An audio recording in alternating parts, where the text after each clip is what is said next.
Hello, welcome back to the Greater You. Good to see you guys tonight. So, we posted today about a really important topic, coming to terms with your past. This is a really vital thing. I mean, do we talk about anything trivial? Really, we don't. We try and dive into the stuff that actually makes a difference in people's lives. And we've got a lot of good content coming, so please keep following us and watching what we're doing because we have a lot to share from the last 20 years of really working to help people. So today, coming to terms with your past is a pretty important topic for a lot of reasons. So think about this, all of us as we age, we're going to have times where we look back and we have regrets. I heard a really interesting podcast on regret recently, and a professional in the field, I forget his name, but he was talking about some of the research that he's done that really regret's actually a good thing. This is kind of interesting, right? A lot of people say live life without regret, but regret actually is there to teach us. So the first thing here that you see on our visual today is to think about why regret exists. So the brain's a problem-solving device, stores memories, stores all this information that we're putting into it, processes the environment around you, intersects and interfaces with your senses. It does a lot, right? Grateful for our highly developed brains, right? But it'll hold on to stuff. And if there are regrets in there, things, mistakes that we made or missteps that we made that we haven't really learned from, those are going to probably stay with us. And maybe they should. I know that sounds a little crazy in the kind of like environment of the world today. And it's like, yeah, just like, YOLO, you only live once, just do whatever the heck.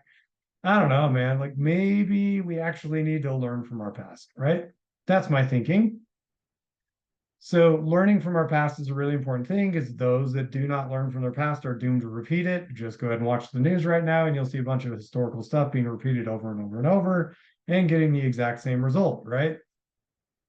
If we learn from our past, we can stop piling up future regrets by changing our attitudes, behaviors, and ourselves. Change is good. We at the Greater You embrace change. I am not the same person I was 20 years ago when I started this work. Not even close. That was a young guy who was way more arrogant, way more self-assured in all the wrong ways. And now I'm a lot more humble and a lot more self-assured in the right ways. I don't know. I've changed. You change. We all change. We should change and grow, right? But one of the big ways we do that is by facing our regrets, facing our mistakes, facing the stuff that we have, the missteps that we've made, and learning from those things so that we can let them go. Now, the human brain is a pesky thing and memory is a pesky thing. Now, if you've taken care of past regrets and done what you need to do, sometimes it'll hold on to it still. And that is sometimes tied into emotions like embarrassment or shame. You go to a friend's party and you guys are playing a game together and people start doing that like thing where you're sharing like, hey, what's your biggest regret? What's your biggest regret? People have these regrets, right? And usually embarrassment's tied in with that. We have a whole system and program built for emotional clearing. Let us know, message us or put it in the comments or whatever. If you need to get some one-on-one help getting through regrets, the embarrassment and shame piece of it might require a coach or whatever to do some help you with some emotional clearing. No matter what, come to terms with those emotions too and work on letting those go so that you can be free to get past your past, right? The second thing to think about is, if you have learned from your past, really, maybe we need to ask ourselves, okay, so I've learned from this, but is there someone else that was involved in my mistake that I need to reconcile with or apologize to? Obviously, use discretion with this. I'm not asking you to be brazen or intrusive into people's lives. That's not what we're saying. What we are saying is clean up your messes, right? Own them. I've made so many messes, and my favorite part of messes is cleaning them up and having them all sparkly clean afterwards. It was funny the other day. I was working on. We got a new blender for our like protein green shakes and all that stuff, and then I went to pour it, and the lid popped off, and I made a giant mess all over the kitchen, and there was slime all over the kitchen, and that took a while to clean up. But afterwards, it was like, wow, that's very cleaned up and sparkly, right? do what we got to do to clean up our mistakes with those that we may have hurt, right? We all have done that, and that's part of the human experience. Let's try and clean those things up. Once we've learned from our stuff and then cleaned up what we need to, we gotta forgive ourselves. That's the third component of coming to terms with your past.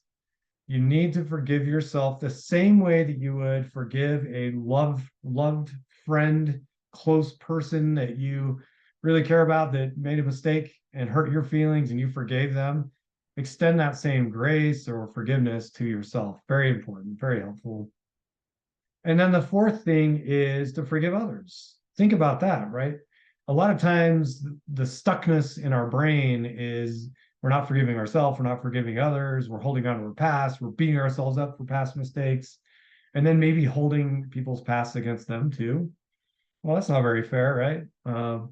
So let's go ahead and work on letting go and forgiving other people of their mistakes as they made, because they are human, and to be human is to make stupid mistakes. That is just part of the human experience, as we all know, and weirdly, I know way too well. Okay, so let's forgive others, forgive ourselves, clean up our messes. Fifth thing is once you have worked on forgiveness and letting go and all that stuff, is for you to really let the whole process go. It's like, I have come to terms with this past thing. I never need to revisit it again. So I am letting this go and moving on. I am a better person. I have evolved, grown, and changed. I've cleaned up my mess in the kitchen and apologized to those that I need to apologize to, and all those different things. Let the whole thing go. You've learned from it. You've experienced it. You cleaned up the mess. It is time to release it. So that is our process there for coming to terms with your past. Clearly, this is something you may need a coach and sometimes even a professional or licensed counselor to go through, depending on the depth of the mistake or injuries that have gone on around it, or if there's trauma involved. But certainly get some help if you need it. If you have stuff in your past that tends to haunt you, keep you up at night, show up in your dreams, show up in your ruminations when you're just kind of like your brain's idle and you're thinking about this thing yet again.